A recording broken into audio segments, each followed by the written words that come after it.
Welcome to the MADEcast, everybody. My name is Alex Kalpikoff. You can just call me Red on this podcast, and we're going to be talking about some great new stuff today. Miles, go ahead, introduce yourself.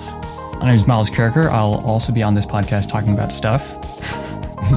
And my name is Anthony Morila, and I will also be co-hosting this podcast.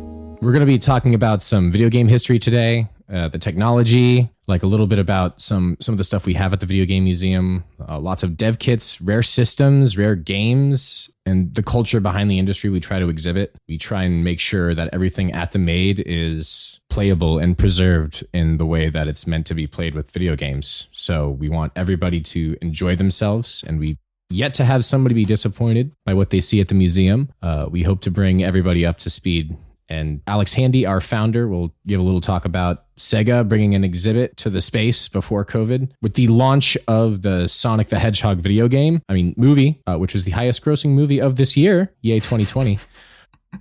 That's not really a high bar, though. I mean, it's not a terribly high bar, but it's a bar. And they passed it, and it's a video game. You can say, hey, we did the highest grossing movie. I'm not discounting that. I'm just saying, Yeah, for as far what as else came out this year? No, we don't need to go into this. No.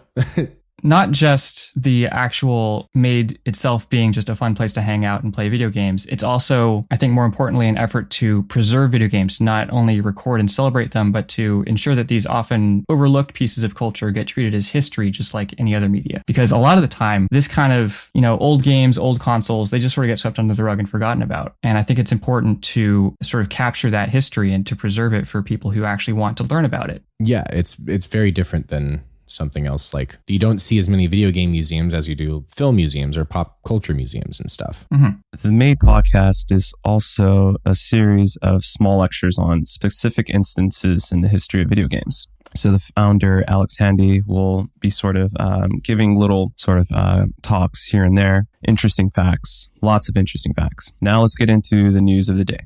So news of the day, we're just basically going to talk about the new builds for the PlayStation 5 and the Xbox Series X. These are the new consoles coming out for the big name companies this year in November, and they are both getting more and more PC-like. They both have AMD RDNA 2 processors. The PS5 has been claiming 10 teraflops, a little bit over, where the Series X has been claiming 12. They both have ray tracing capability. They're both capitalizing on 8K. They both claim up to 120 frames a second. They're very similar, but there's a couple little differences before them, whereas the Series X has a really interesting thing that I think you guys might be interested in, but they're going to be releasing a massive back catalog of 360 games that are remastered and immediately playable once you purchase the Series X, so you don't have to buy them again. They're just going to be available for you to play in super smooth, no loading time Series X fashion. The PS5 is going to have a bunch of backwards compatibility with PS4 games, but they have yet to say anything about PS3 games going back 2 generations and the upgrades we will maybe potentially see from them. But what do you guys think about this new generation coming up? So I think that in terms of just the numbers, the Xbox Series X has a slight edge over the PS5. It's going a little faster. It's got a slightly larger SSD, and it's got a much larger catalog just off the bat of games, because not only is it allowing Xbox One games and Xbox 360 games, it's also allowing a certain amount of original Xbox games back into its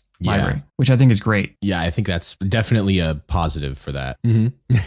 Both of these consoles are essentially my computer, which I think is a really interesting thing, because we've sort of gotten to this point where all three major consoles are doing very similar things. The Switch sort of does its own thing, but the computer, the PlayStation, and the Xbox are all essentially interchangeable. It's just that my computer cost, I think when I bought it, I think it cost about $2,000. Yeah. And now we're seeing it for $500, and that's incredible. Yeah, I think it's pretty crazy what's coming up. Like, there's so much. I just recently built a PC as well, and it's only slightly more powerful than this, but probably about 3 times as much as the cost of one of these consoles now. There's going to be so much more available, but the console experience is, I think, what also drives people to them. Like, just being able to download a game, turn on your console, and start playing is something that's, and like the way you want it to, instead of like having to adjust certain preferences, download mods, and all the other things that you can do on a computer. The simplicity of a console system, I think, still drives people. And there's still something to be said about like a living room experience rather than a desk gaming experience too.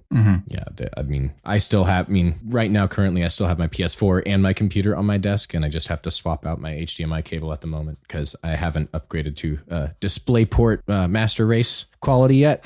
But it'll all get done and we'll all eventually kind of mesh together. Yeah. I mean, we've also seen like crossplay stuff at the moment. As like the new consoles now are starting to get major crossplay with every major game. And I've definitely been in lobbies where I just get destroyed by PC players. So it's definitely made myself aware that PC players have entered the game. I think that's really a good thing because it sort of means that we've gotten past the like, oh, we're going to keep all these gated ecosystems, these closed gardens, walled gardens, where each console really doesn't want to interact with anyone else because they're afraid of competition or, what have you. I think that us moving into sort of this, we're all gaming, we're all doing the same thing, let's just hang out together and have fun. That's I think a much more healthy sort of way to approach the industry. Yeah, I agree. There's so much more gamers at heart are gamers at heart. So everybody who enjoys a game would kind of want to be able to play with everybody or share an experience, except Nintendo, who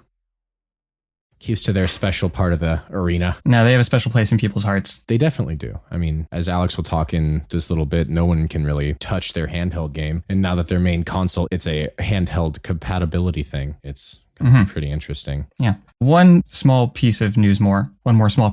Yeah. Rogue, the original 1980 ASCII text game developed by Michael Toy and Glenn Wickman, is being released on Steam later this month, which is October. And I just thought that was really interesting because I remember Rogue, I've never played Rogue, but I remember it being this sort of hallmark of this is difficult, this is punishing, this is going to be extremely, it was genre bending. It spawned the roguelike genre. It made this kind of culture of we want things to be difficult and for you to fail and try again and fail and try again, and each time being this new experience. And I think that getting to see the original in its original form, at least, or well, close enough to run on modern computers, is really an excellent opportunity for us to go back and look at what originated this kind of culture of the punishing game. Yeah, it's going to be really interesting to see how well a new text game fares in this. I wonder if people are going to be really upset with how ASCII operates, trying it for the first time. It's a bit like Dwarf Fortress. Like, it's an interesting game, but boy, is it hard to understand what you're looking at because, it's all text just displayed as visuals. And it's very strange. It's interesting. I mean, it's just kind of like a first iteration of creating a big space where they didn't have graphics, so you had to create the space in your head, which is kind of cool because then everybody had their own like unique experience. And to be honest, I haven't played too many roguelikes in my time, but I've watched a decent amount of playthroughs of these like text-based adventures, and I can tell for certain every time I read what they're reading, I am not picturing the same thing. I have a different picture in my head movies than they do in their head movies. And with that, everybody, I think it's time for us to move on to Alex Handy talking about a couple special instances at the Made, special stories, and then a little chat with our community manager, Leland Heller.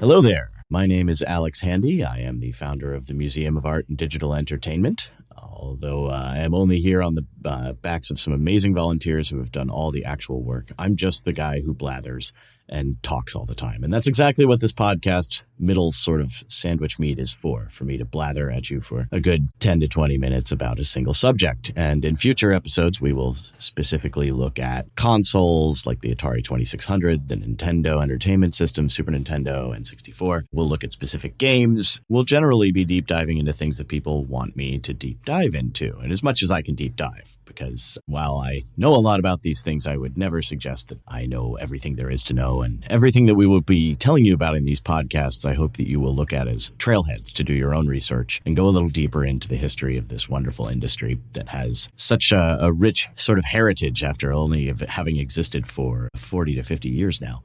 Anyway, in this inaugural episode, I wanted to explain what the museum was, how it came to be, and sort of cover some of the topics I haven't covered in other ancillary materials about the museum. Go a little deeper into the collection if I have the time here.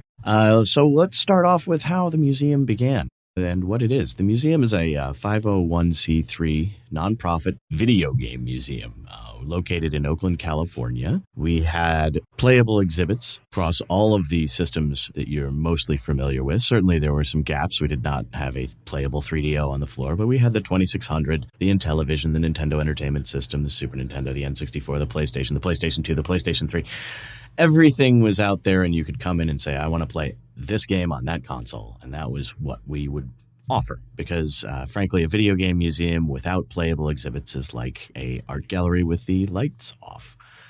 In addition to doing this sort of playable preservation, as you could call it, we also have been performing educational classes to teach children how to program over the years. Now, we haven't just taught children. We've had adult classes too, but our real big thing is to inspire the next generation of game developers. We want the kids to come to our classes and say, oh, wow, hey, I can do this. That's so cool. I have a million ideas, because every kid has a million video game ideas. And just showing them that they're able to do it can turn them on to a lifetime sort of interest.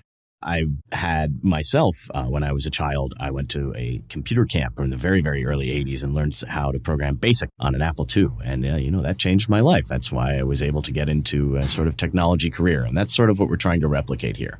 That class didn't make me into an expert, but it did set me on a path. And all of the museum's classes are free and always will be free. We do not charge for them. We do charge admissions, and we do charge for events and birthday parties and corporate events and so forth. And that was how we were funding the museum. But of course, the COVID's occurred, and we have had to pack everything into storage. So now for the next 2 years, we expect we're going to be on a full-time fundraising campaign and doing things like podcasts and videos to try to reach out to people out there, keep the work alive, keep the preservation alive, the memories of the people who built this industry alive as best we can during these trying times, and prepare for the next space for the museum. One of the things that we have always needed for the museum is a long-term home, and that's our goal over the next few years, is to be able to fund and find such a location that where the museum can stand for the tests of time, as it already has, right? I mean, we've been through a lot just to get to this point. We will be back. Anyway, a few things I wanted to talk about inside the museum, and I always talk about when people come, are the Gizmondo, the Pippin, and usually, whatever else they sort of point at random. So I can't really think of any of the third one offhand, aside from usually the GameCube dev kits or Wii dev kits, things like that are usually of interest to people. But the first two things that I wanted to discuss, the Gizmondo and the Pippin, these are always interesting little side topics in the games industry's history. I'm not sure if anybody out there is familiar with the Gizmondo, but if you've ever seen the movie The Producers, you are familiar with the basic business model of the Gizmondo. The Producers is a movie about two gentlemen who decide to take 1,000% investment in a Broadway show that they know will fail. The Broadway show is Springtime for Hitler, and the 1,000% investment in a failed show just goes all into their pockets. But 1,000% investment in a success, well, you go to jail. The Gizmondo was started by a company called Tiger Telematics in 2003 probably. They started raising money, about $250 million of it in the UK on the golf courses. They hired a gentleman named Sir Clive Sinclair to design the handheld. Sir Clive Sinclair had designed the Timex Sinclair, also known as the Spectrum, extremely popular computer in the early 80s in the UK. This company, Tiger Telematics, took that money. They bought a game studio in Austin, Texas. They bought all the right people and PR firms and all the things you would do if you really were a big, swinging, extremely powerful video game company. They got contracts with EA. EA built some games for it. They did SSX and then a motorcycle game. And then it came out about a few weeks after launch that the company really wasn't fulfilling any of its orders. Nobody on charge of any of its white-collar areas could be contacted. It basically just dissolved. And they had produced a handheld, a wireless color screen handheld that was going to compete with the Game Boy in about 2005. I mean, the thing did terribly, right? Like, nobody can compete with Nintendo's handhelds. Sony has been struggling for years to compete with Nintendo's handhelds. And so if there was ever an industry you knew you were going to fail at, if you didn't, have billions and billions of dollars to compete in. It's the handheld video game market in 2005. And sure enough, Gizmondo turned out to be a front for the Swedish mafia. There really is such a thing, because a gentleman who is in charge of, I believe he was the vice president in charge of marketing for Gizmondo, Stefan Eriksson, was found to be number 3 on Sweden's most wanted list. And he was later apprehended outside of Los Angeles next to a sheared-in-half Ferrari Enzo carrying a handgun. The Ferrari was not registered in the United States, and I don't believe there were any Enzos in the United States at the time. I could be wrong. But this gentleman was then extradited to Sweden. And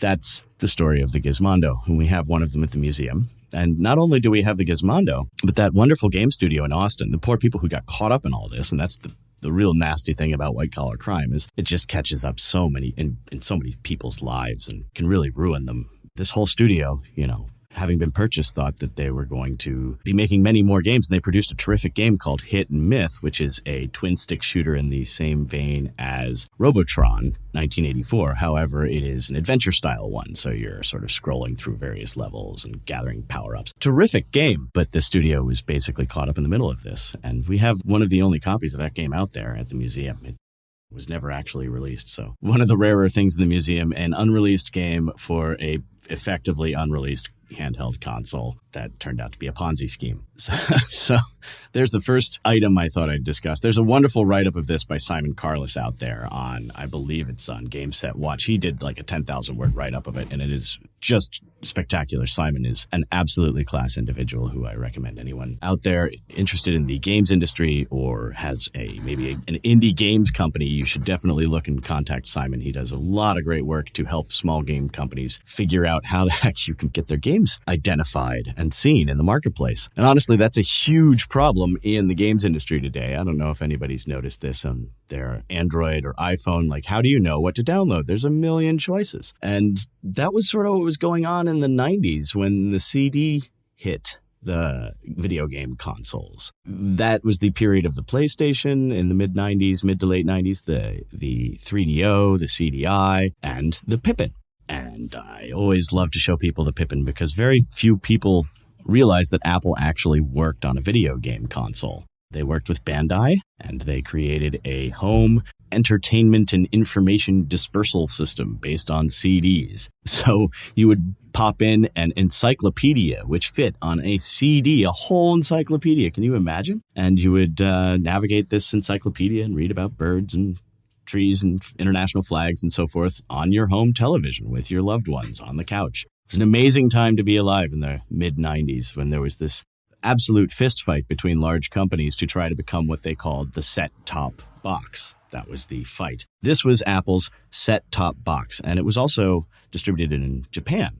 Unfortunately, it really was not it wasn't fully baked, I want to say. And one of the things that is indicative of this when you're using the system is that if you play the game Marathon, there is a combination Marathon 1 and 2 CD, the game made by Bungie, not their first first-person shooter, their second first-person shooter. They could not figure out how to get back to the front menu. They couldn't figure out how to trigger the Pippin to go back to the load screen. You know what I mean? The menu that you would have. In a normal Macintosh, you would pause the game by hitting escape and then mouse up to the top screen and click on a menu and drop down to choose new game, save, whatever. Instead, on the Pippin, you couldn't do that. There's no mouse. So the team, which consisted of, I believe, it was Jason Jones and Alexander Seropian, the founders of Bungie, who had to do this themselves. But they figured out the only way to get back to that menu screen was to just crash the Pippin. So they found a crash bug. And whenever you wanted to pause and restart the game, you went to the pause menu and you hit restart or, quit, it just crashed the Pippin and it would just reboot. And then you would come to the menu screen again. So that's what I mean by a little bit half-baked. And now I would love to bring in our current star at the museum with all of these wonderful donors and Patreon supporters who have come online recently to help us through these trying times. I wanted to introduce you to who is effectively our community manager, our development director, and only paid employee, although we cannot afford to pay them what they're actually worth. They're very gracious to continue to work for us. Leland, would you like to introduce yourself? Hi, yeah, I think you did a wonderful job of introducing me. That's everything I do. I wear a lot of different hats at this organization. And yeah, chances are if you've talked to someone at the museum recently, you've probably been talking to me. Excellent. Well, thank you very much, Leland Heller, for joining us on our own podcast. I suppose it's not very unexpected to have you here. But can you tell everybody what you're actually doing day to day? I know we have completely overwhelmed you, so. Oh gosh, yeah. I am, sending thank you emails out to donors. I am writing posts for Patreon. We have a lot of different posts there about what we're doing, highlighting some stuff from our collection that's coming up. Any sort of social media posts, things on Twitter. I write grants as well. I try to convince people to care about the museum. I think that kind of sums up everything I do is, trying to convince people that this museum is worthwhile. Well, we greatly appreciate the work you do there. And also, of course, I know you're working on the PowerPoint deck that explains, how corporations can get involved. And you're working on the longer term exhibition ideas that some places have given us. There's just so much on your plate. I really feel very grateful for all the work that you do. What can people out there do to make your life and job easier? Yeah, well, I think right now, obviously, if people are able to donate to the museum, that would be amazing. Right now, either on Patreon or just through PayPal, all of our funds are going to creating the video game museum of our dreams. We would love to be out of storage as soon as possible. And as soon as possible really depends on being able to raise the money that it's going to take to create the ideal video game rather than just a half-baked one. If also people have connections at larger corporations, larger companies, especially video game ones that you know how to get in contact with and you think would maybe be interested in helping us out as well. Like that is really, really super helpful to us right now. Yeah, and I know that one of the things that we've been discussing when it comes to corporate sponsorships, and since we're the weirdos in the nonprofit museum space, we're sort of a bunch of tech nerds, and you're the only trained museum person in our orbit. We are so sort of like, what do corporations want? What can we offer them aside from, the feel good hug of inspiring the next generation of game developers and training the people they'll be hiring in 20 years and helping the community of Oakland and preserving the heritage and the memory of all the people that have worked at their companies and produced these wonderful games. Aside from all of that, what is it that corporations want when it comes to a sort of a donation engagement? Well, I mean, you get your name on the wall, which is one thing. Something we'd love to do in the future is working with larger corporations to create exhibitions. We did this with the new Sonic movie. That was our last kind of exhibition before we had to shut the museum down. But since a lot of the corporations that would be investing in us are video game ones, we'd love to work with them creating an exhibition maybe about one of their upcoming games, one of their existing games in our new museum space, as well as once we have this beautiful, gorgeous new space, it's going to be really great for events. I mean, at this point, the event we had in 2020 was to celebrate highest grossing film of 2020. True, yes. We were directly involved in the highest grossing film of 2020. That's a big accomplishment. And it got there fast. It went really fast. Yeah. That was a really fun party, actually. Sega and the PR firm that we had worked with did. They were just terrific. I mean, they brought blue cake and blue soda and the giant, the huge cardboard standee that they already had. They were sending out to movie theaters, right? Like we had that in the museum for till very, very recently. And it was a great photo op and that was a really fun way to engage. And then especially after we did the 20th anniversary of the Dreamcast in September, which was a lot of fun too, right? Right. Thank you, Sega. But we will be continuing to call out companies that help us out on this podcast as well. One I'd like to call out definitely for helping us in the past is Ubisoft. We love Ubisoft. They're located in San Francisco. We adore them. Some wonderful people that have volunteered at the museum work there, and such as that. I'll do shout outs. I mean, this podcast is for gratuity, or not gratuity, but to show gratitude. Yes.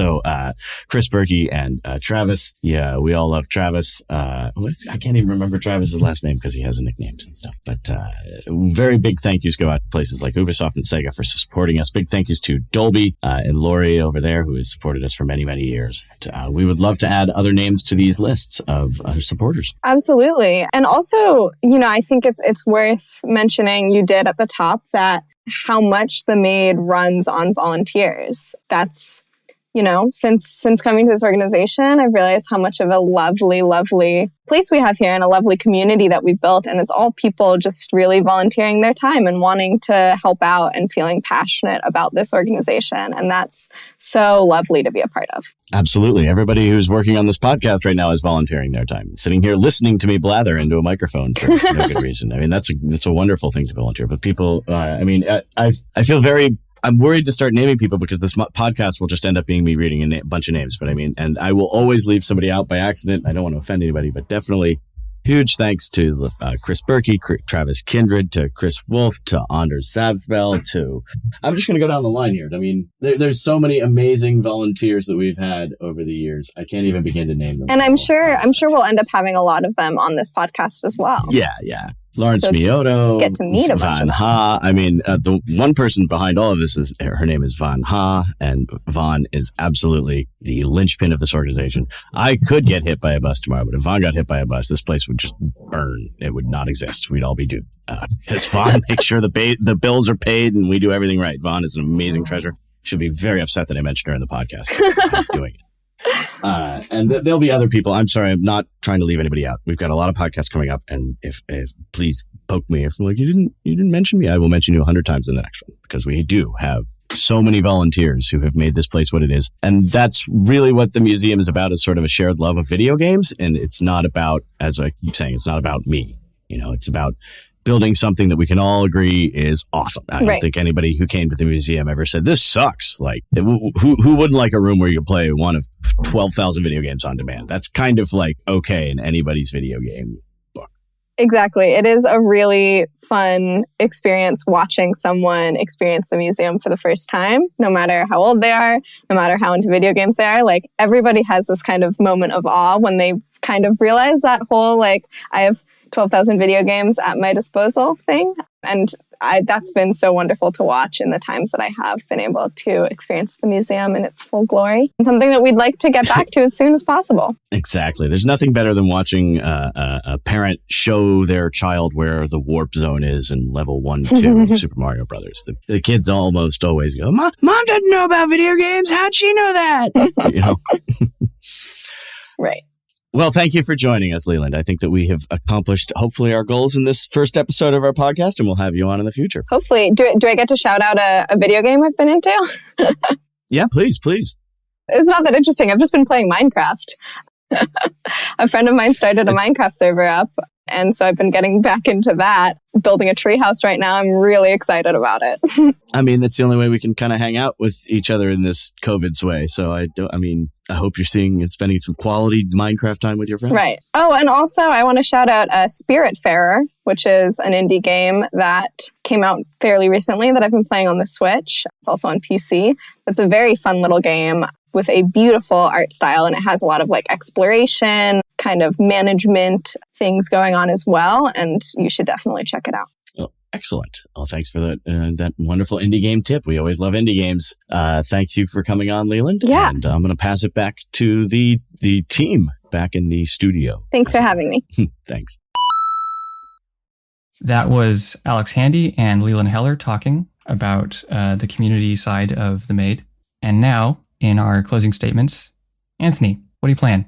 So currently I'm playing Resident Evil 0 just to sort of prep me up for Halloween, getting all these jump scares, getting my daily dose of jump scares in. Fun game. I really like the whole co-op system and switching between characters. And I'm just really curious about the whole Resident Evil lore since, we have the new Resident Evil coming out, Resident Evil 8, The Village. So I'm just sort of trying to play it in a logical order. Nice.